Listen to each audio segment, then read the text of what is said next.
vedare tinokuchingamidzai zvekare kune chimwe chirongwa pano paZim, Facebook, Secrets and Confessions.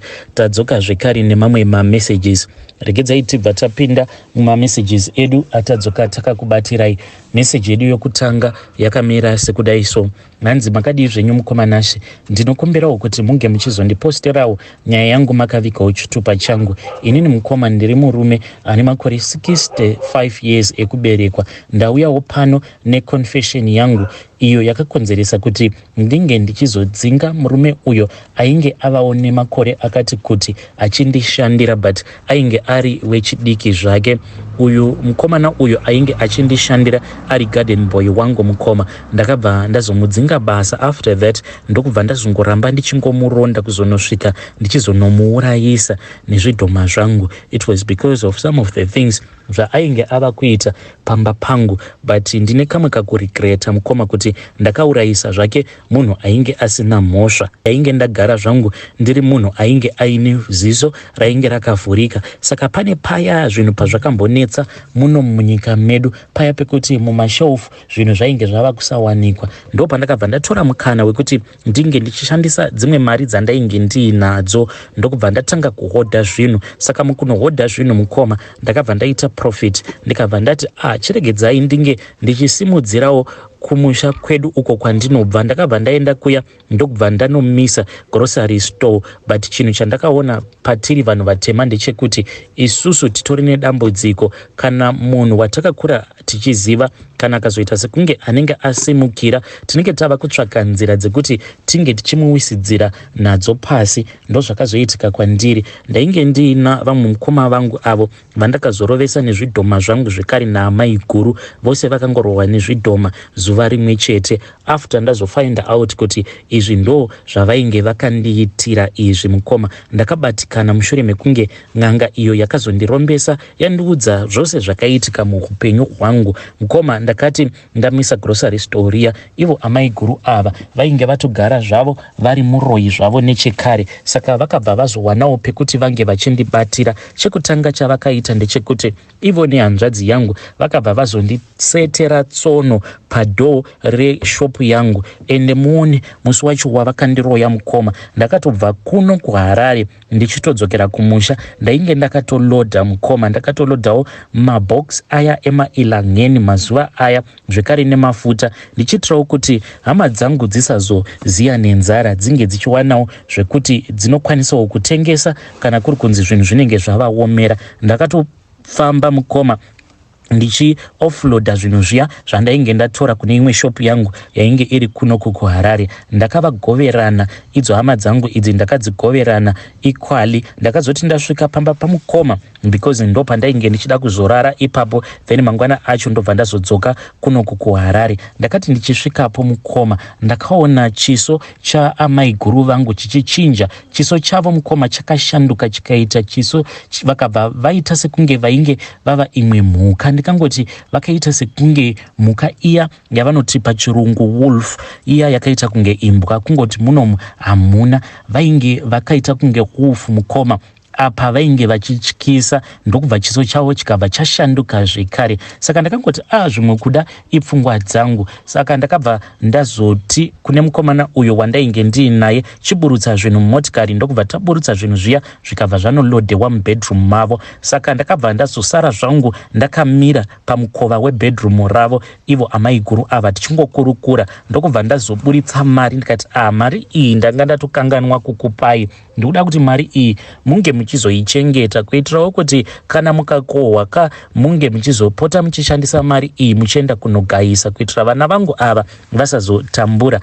Ini ndaitotiwo ndafadzawo ivo mukoma wangu since ndainge ndichingoti ndibaba since vakatombotichengetawo apo patakashayikirwa nevabereki. Saka ndaingotiwo amai guru ndeamai, mukoma ndibaba. Saka since ivo vainge vari mukoma inini amai guru ava ndaitovaona sekunge vainge vari amai vangu, nekuti mushure mekunge taishayikirwa nevabereki, ivo mukoma ndo vakabva vazongotora chinzvimbo ichocho chababa apa vainge vatoroora kudhara. Saka takatongokura tichichengetwa navo mukoma naamai guru vachitongotitrita sekunge tainge tiri vana vavo. Saka this was a way of thanking them for everything that they had done for us. But ndakazoti ndichiudzwa nen'anga iya iyo yakandirombesa, hanzi ndakati ndapa amai guru ava mari, ivo amai guru vakati vazopinda mubedroom mavo vakabva vazotora mari iya ndokubva vaipeta peta. Vakati vaipeta kudaro vakabva vaipfekedzera kusikarudzi yavo ndokubva vabuda zvavo panze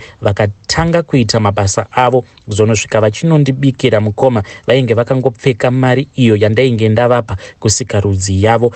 Then amai guru hanzi vakazoburitsa mari iyi usiku apo pavainge vari pagungano ravo nevaroyi vamwe vavainge vachiroya navo, ndokubva mari iya yazova chituko. Saka mari iyi hanzi yainge ichigara mune imwe hari. Mukoma ndakamboshandira amai guru vangu namukoma wangu zvekuti kana mukadzi mumba takatomboita nguva yekuti takaita sekunge tichadivhosa, especially vana vangu pavakazoendawo kumhiri kwemakungwa. Ipapo I nearly lost my family because mudzimai akatombondidhampa akabva atotiza nevana akabva aenda navo kumhiri kwemakungwa because of the way yandainge ndichikontrolewa navo amai guru vangu ava. Ivo vaingokwanisa kungofona so vobva vatoti bamunini ndiri kuda mari apa ndinenge ndiri kushop kumba uko ndinenge ndanzi ndinofanira kuti ndinge ndichizotenga chakati nemari iyo yandinenge ndabva nayo kumba. Ndaitosarudza kuti ndinge ndichishandisa mari yandinenge ndiinayo muhomwe,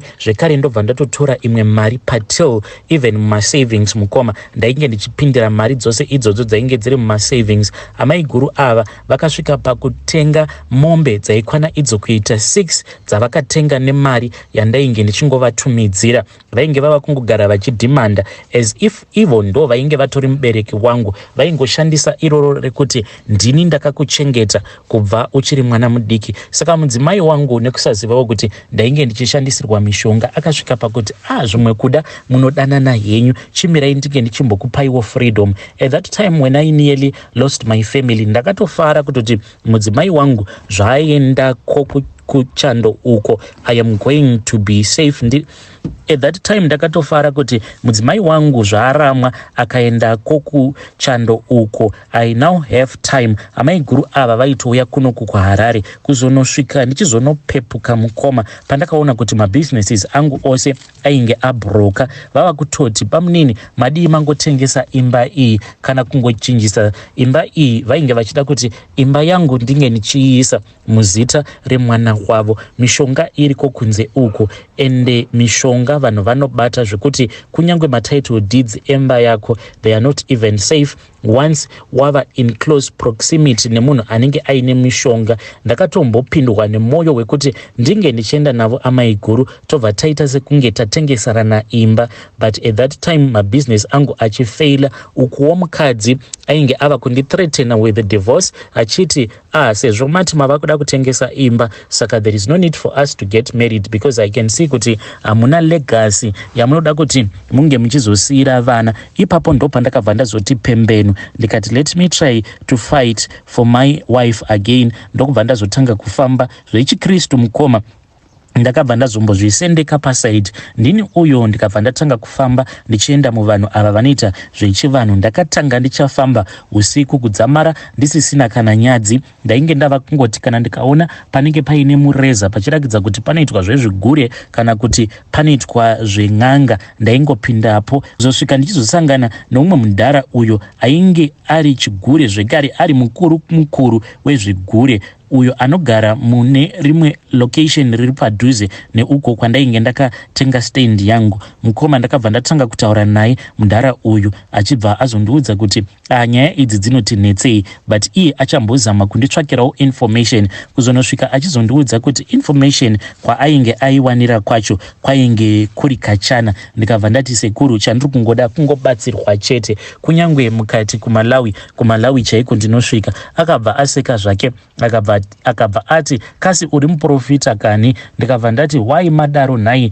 sekuru. Iye akabva mudhara uya iye akabva ati nekuti kuMalawi ndo kwacho kune munhu anokwanisa kukubatsira kuitira kuti mabusinesses ako awa ange achizosimukira. Mudhara uyu akabva ati unofanira kuti unge uchienda neni, ende iye sezvo ainge achibvawo kuMalawi ainge atori neshuviro yekuti ange achidzokerawo kunyika kwake angonoonawo kuti kwava nemadevelopments akaita sei, because kubva zvaainge akauya kuno kuZim ainge asina kana kumbogara, akadzokerako kuMalawi. Mudhara uyu mukoma ndakatomutangira kubva pasi because bhefe rake rainge riri bhefe riya iro rainge rakaita zvekunyorwa nepeni. Ndokubva taenda tikanogadzirisa paya kuzonosvika mudhara uyu ndichizomutorera passport. Izvi zvakaitika mazuva aya ekutoti mapassports awa aingotorwa nevanhu vainge vaine mari. At that time ndakabva ndatengesa imwe motikari yangu iyo yandainge ndiinayo, then ndikabva ndazoshandisa mari iyo yokuti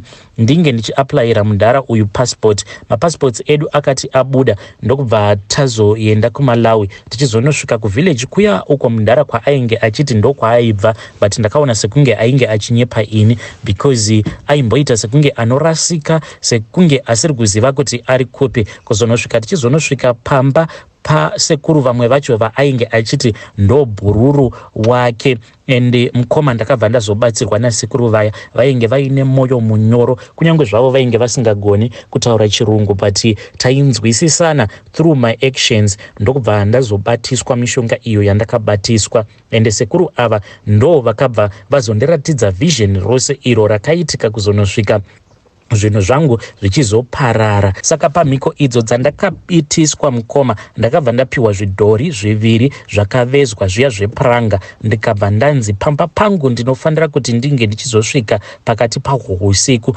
Ndakanzi kunyangwe muZimu ndikasvika ari makuseni ndinofanira kuti ndinge ndichitotsvaka kwekuti ndinogara kuzonosvika zuva ravira. Kana pava pakati pahwo usiku ndozofamba manje ndakananga kumba kwangu, ndobva ndazochera gomba, ndobva ndazofushira zvidhori zviya zviri zviviri, but zvidhori izvi ndaifanira kuti ndinge ndichizozvifushira chirume chacho chiri pamusoro pechikadzi, nekuti zvidhori izvi izvo pachazvo pazvakagadzirwa hanzi pakashandiswa mweya wemukadzi nemurume, saka zvinongofamba zviri mapartners kudaro. Zoti tasvika muno muZimu mukoma ndakabva ndazopinda zvangu mune rimwe bhawa, since takazosvika kuzuva rainge rorereka ndokubva ndapinda mune rimwe bhawa. This was my first time ndichitopindawo mubhawa, but kupindamo mubhawa omwe handina kupindira kuti ndinge ndichinwa doro, kunyange zvangu ndakangotenga mapaindi angu maviri ainge akangogadzikwa zvawo pamusoro petafura ndichingonyepedzera,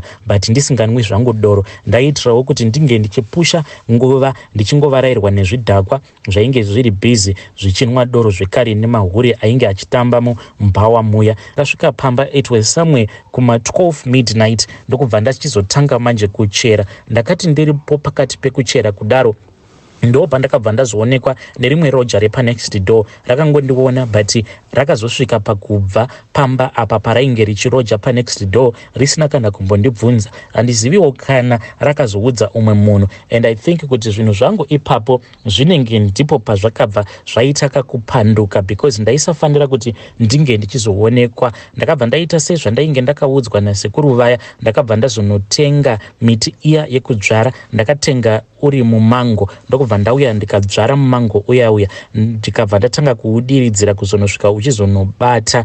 Zvinhu zvangu mukoma zvakabva zvazotanga kutambanuka zvekuti ndainge ndava kutokwanisa kutotumidzira mukadzi wangu uyo ainge akanditiza nevana akaenda kuUK kuzonosvika mukadzi ava kutoona kutoti murume uyu nemari dzaava kuti anadzo zvekare neproof inoratidza kuti zvinhu zvake zvava kufamba. Kana ndikamusiya ari ega kuZimu anokwanisa kuzongokaruka aroora kana kumitisa. Saka madhamu vakabva vazodzoka kunoko kuZimu. Mukoma takararama tikaendesa vana vedu kuchikoro. Iko zvino vana vangu madoctors manurses vose variko kuUK ikoko, but kuno kumukoma miko takangoramba tichingoita kuzonosvikawo ndichizofidha muti uyu neropa ramukoma zvekare neropa raamai guru, because this was my revenge, nekuda kwekuti ivo amai guru ndo vainge vakasakisa kuti ndinge ndichizotambudzika potse ndatorasikirwa nemhuri yangu. Saka ndakabva ndatumidzira zvidhoma zviya chiya chikono nechikadzi kuti chinge chichienda kunovarova zvekare nekuvauraya. Ende ndakati ndapedza kudaro ndokubva ndazoudza chikono chiya kuti kubva muzuva ranhasi ziva kuti vana vamukoma wangu vasikana vose vava vakadzi vako. Zvekare nechiya chikadzi ndikabva ndati ziva kuti vana vamukoma wangu nevose avo vainge vachindiseka panguva iya yandainge ndichitambudzika, imi ndimi munoziva nekuti ndimi magara muriko kumhepo. Kana zvichibvira dzokerai kumashure kuti munge muchiona kuti uyo akandiseka pavana vaamai vangu ndeupi. Wose akandiseka ndikuda kuti munge muchizoshandisa vana vake muchivaita vana ava muchivaita vakadzi muchivaita zvekare varume. Kana vakatadza kuzvara ndizvozvo, kana vakatadza kugarisana nevakadzi vavo zvakanaka ndizvozvo. Mukoma ndo mhiko dzandakangoramba ndichingoita idzi. Zvino mukomana uyo ainge achindishandira ari garden boy, iye aiziva ndiri munhu ainge achifarira church uye ndiri elder kuchurch. Saka at that time paaindishandira pandainge ndichiri munhu kwaye ndisati ndabatana nemishonga iyi, ndaigara ndichimunetsa ndichimumanikidza potse ndichitomboda kumunyima pay yake, because pay yake aipedzera pay kumahure nekudoro. Saka ndaingogara ndichingomuti zvakanaka sei kuti unge uchingonzi uri mwana waMwari, ko haudi here kuti tinge tichienda kuchechi? But zvechechi zvainge zvisimo maari. Pasi chakazondinetsa mukoma ndechekuti ndakazoti ndabvako kuMalawi mushure mekunge ndatanga kubata mishonga iyi yakashata, uyu garden boy wangu uyu iye akabva azotova munhu kwaye. Inini manje ndini ndainge ndava kungoenda kuchechi zvezita. Paitova nedzimwe nguva dzekuti muchechi maiti kana mukanyanya kuparidzwa kudai ndaibva ndatanga kunzwa ndichitsva, kunzwa kutsva mukoma zvekuti ndaitombobuda panze kuitira kuti moto uya unenge uri muchechi wandinenge ndichinzwa but ndisingaoni kuti moto uyu wabatidzwa nani uye uri kubvira uri pai. Ndaimira panze kuzosvika munhu uya anenge achiparidza zvinenge zvichiburutsa simba raMwari apedza kuparidza. Saka iye manje akabva azova very serious nekunamata. Iye zvaainge ava kuita ndezvekudai, ainge ava kuti pano nepapo usiku wainzwa munhu achinamata ari panze, and aiwanzo kufarira kunamata pakati pawo usiku. Kudzamara one day mukoma ndazobuda panze ndokubva ndaona kuti munhu uyu ainge ava kutonamata ari padhuze nepakamango kaya ako kandainge ndakadzvara mushure mekunge ndacherera zvidhori zviya izvo zvandinoshandisa zvinondipa mari each and every night. Mukoma uyu garden boy wangu uyu ainge ava kundishayisa hope, because aiti achinamata paya kana kuti achiverenga bhaibheri rake ndainzwa kutsva mukoma, ndainzwa sekunge ndakandwa mumoto. Ndikati zano nderipi? Ndokubva ndazomukremera. Zvinhu zvandakaita mukoma zvinondirwadza, because ndakabva ndaenda ndikanomuripotera kumapurisa ndikamunyepera kuti iye ainge andibira mari yangu. Ndakangoti ainge andibira mari yaisvika kuma$600 US. Ndokubva auya akatorwa nemaCID akarohwa kuzonosvika achibvuma mhosva yaainge asina kupara. Iye achitaura anoti vakamurova nebhodhoro empty bottle, vakamusunga mbira dzakondo. Ndokubva azobvuma kuti ainge aba mari iya, yet ainge asina kundibira mari iyoyo. Achidzoka ndakabva ndati pano handichadi kukuona. Ndokubva ndamuti tora tukunhu twako unge uchienda. Akabva azobva paya ndokubva atanga kugara somewhere else, but minamato yake manje nemisodzi yake pose paidonhedza misodzi usiku hwacho ndainge ndisingarari, because ndainzwa mumba muchiita sekunge muri kupfuta moto.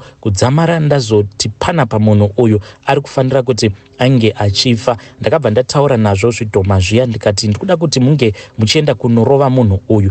Zvakaenda mukoma, but pazvakadzoka kana muchinzwa vanhu vachiti go back to sender inorwadza kani. Zvidhoma izvi zvakadzoka kumba samwe kuma 3 AM. Ndainge ndakatorara ndichitoridza zvangu magwiriri mukoma, ndopandakangonzwa ndadzipwa huro nacho chiya chikono apa chimwe ichi chikadzi ichi chainge chakandibata kumabhora uku. Ndakarwadziwa mukoma, ndakafenda. Ndaiti ndikafenda kudai pane ndaiti kana ndafenda kudaro chimwe chacho ndo chaindifuridzira ndobva ndapepuka zvekare zvodzokorora. Chimwe chakandidzipa pahuro, chimwe chakandidzvanya kumabhora uku. Apa zvairwadza sei usiku hwose ndichingoyuwira. Apa mudzimai wangu iye haazvizivi kuti inini ndakaromba. Ndakabva zvazondiudza kuti izvo zvainge zvakatsamwa nekuda kwekuti inini ndainge ndazvitumidzira kunzvimbo kwandainge ndichiziva kuti kwainge kuchipisa. Ndakabva zvazodzipa chizukuru changu ichi at that time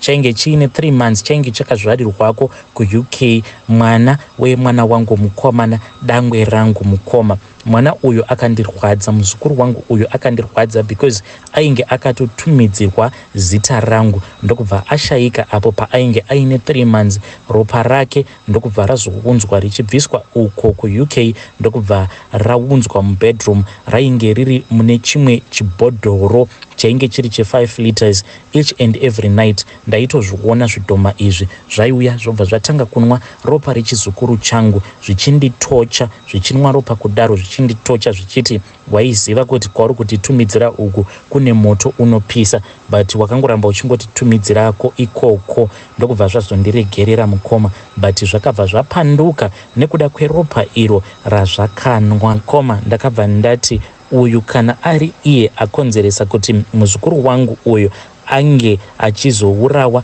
nazvo zvidhoma izvi, nayewo anofanira kuti ange achizofa. Ndo zvandakazoita mukoma, ndakazomuurayisa uyu ainge ambori garden boy wangu. But ndakatobatsirwawo neimwe n'anga at that time yainge iine mukurumbira yaibvako uko kuChipinge uko, ndo yakandibatsira. Ndikabva ndazourayisa uyu garden boy wangu, my former garden boy. Akangotaimirwa mazuva ake awo ekuti ainge ari pakati pekudhauta Mwari, ndokubva azoatakiwa nezvinhu zvavo. Aiwa, avo vainge vaine zvombo zvaipinda kunyange painge pachipisa, because ivo sekuru ava vakandiudza kuti zvavo zvikwambo vainge vakazvijaidza sauti, vainge vakazvijaidza moto, kuti kunyange zvikasvika panzvimbo panenge pakamwaiwa sauti zvisatiza, kunyange zvikasvika panzvimbo pekuti panenge pachiita sekunge pari kubvira moto zvisatiza. Saka akangosvikirwa mukomana uyu ndokubva azorohwa nazvo zvidhoma izvi zvasekuru vaya vekuChipinge, ndokubva azofa. Ndiyo confession yangu iyi mukoma. Nanhasi uno kuchechi handiregedzi kuenda kuchechi. Ininiwo advice yangu, haino kuti ndiri munhu anoita sekunge akashata, but advice yangu ndeyekuti kunyange ukanzi uri muchechi usazongozviudza kuti everyone ari holy, because hauzivi kuti umwe akatsikei. Munokwanisa kutotukana muchechi muya uchingozviudza kuti angagondiitei, but vamwe vanhu vanenge vakatosimba ipo paya, ukazotoshamisika wava kutoshanyirwa kumba kwako usiku. Vedari ndo message iyo yandakatumidzirwa ichibva kuna mukoma vedu. Pakaipa. Hanzi kana uri muchechi muya don't judge the book by its cover, uchiti anenge uya angandiitei, nekuti umwe anenge atongorimo muchechi imomo, but anenge akatotsika pekuti panenge pakarema. Please let us talk about this issue in the comment section.